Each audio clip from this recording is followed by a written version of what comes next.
দিনাজপুরের হিলিতে পবিত্র ঈদুল আজহা অর্থাৎ কোরবানির ঈদে বিক্রির জন্য সুমন সরকারের খামারে প্রস্তুত করা হয়েছে উন্নত জাতের ৮৫টি গরু। এসব গরুর দাম সর্বনিম্ন ১ লক্ষ টাকা থেকে ১০ লক্ষ টাকা পর্যন্ত। খামারে ১০ জন শ্রমিক নিয়মিত কাজ করছেন। উপজেলা প্রাণী সম্পদ অধিদপ্তর খামারটির দেখাশোনা ও চিকিৎসা সেবা দিয়ে আসছেন নিয়মিত। হিলিতে সুমনের খামারে গিয়ে দেখা যায় খামারে সারি সারিভাবে দাঁড়িয়ে আছে উন্নত জাতের গরু। গরুগুলো মোটা, তরতাজা ও লালচে রঙের। আর মাত্র সপ্তাহ ৩ পরে কোরবানির ঈদ। এসব গরু ঈদের বাজারে বিক্রি করা হবে। এখন থেকেই খামারে গরু দেখতে ভিড় করছেন ক্রেতারা। আমি প্রতিবেশী হিসেবে দেখতে আসছি, দেখে খুবই ভালো লাগলো।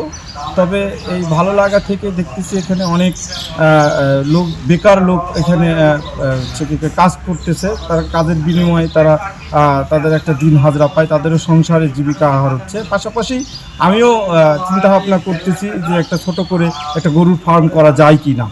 16 প্রকার আইটেমের একটা মিক্সার আছে, ওইটা খাওয়ানো হয়।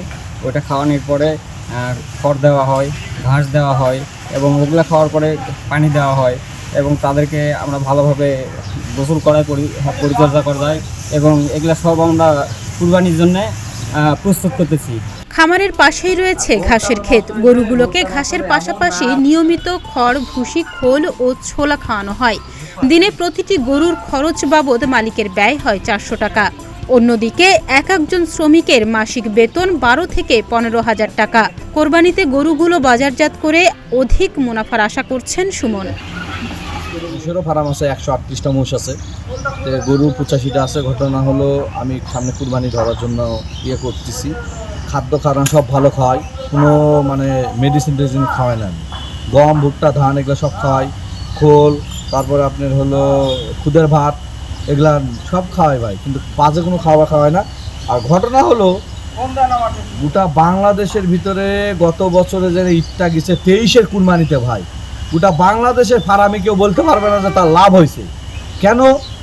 গতবার তো সরকার ইন্ডিয়া থেকে গরু নিয়ে এসছে, বহুত গরু আসছে ভাই ইন্ডিয়া থেকে গতবার। এই জন্য এমন কোনো ফার্মই নাই তার লস নাই।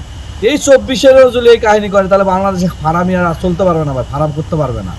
এই জন্য আমি আহ্বান করব সরকারকে যে আমাদের ফার্মালাদের দিকে একটু দৃষ্টি নজরে দেখুকছে। খাদ্য খানা সব দাম বেশি। একটা গরুর পিছনে সর্বনিম্ন ২৫০ টাকা আমার খরচ হয়, ২০০ টাকা ২৫০ টাকা। এটা তো আমি লাভের আশা করতেছি ভাই। এদিকে হাকিমপুরের চাহিদা পূরণ করেও বাকি কোরবানির পশুগুলো দেশের চাহিদা মেটাবে বলে জানান উপজেলা প্রাণী সম্পদ কর্মকর্তা।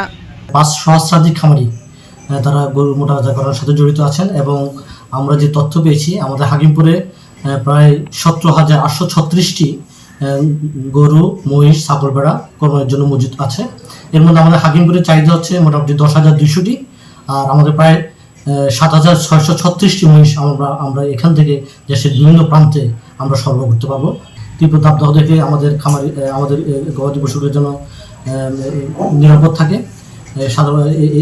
এটা আমরা একটা উপদেশ দিচ্ছি। সাথে সাথে নিরাপদ প্রাণীজ আমিষ যেন, এই আমিষটা, গরু মহিষটা যেন আমাদের যারা গ্রাহকের জন্য যেন নিরাপদ হয়, যেভাবে পাললে নিরাপদ আমিষ আমরা পাবো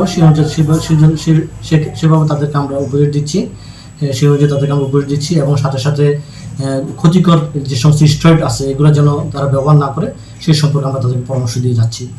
এবং যে কোনো ধরনের সংক্রামক রোগ ব্যাধি থেকে মুক্ত থাকার জন্য আমরা নিয়মিত ভ্যাকসিনেশন প্রোগ্রাম করে যাচ্ছি। হাকিমপুর উপজেলায় মোট গরু, মহিষ ও ছাগলের খামার রয়েছে ৫০০টি। ঈদ উপলক্ষে ১৭,৮৭০টি কোরবানির পশু প্রস্তুত রয়েছে। তার মধ্যে চাহিদা রয়েছে ১০,২০০টি। চাহিদা ছাড়াও অতিরিক্ত রয়েছে ৭,৭১৫টি পশু। ডেস্ক রিপোর্ট, প্রতিদিনের বাংলাদেশ।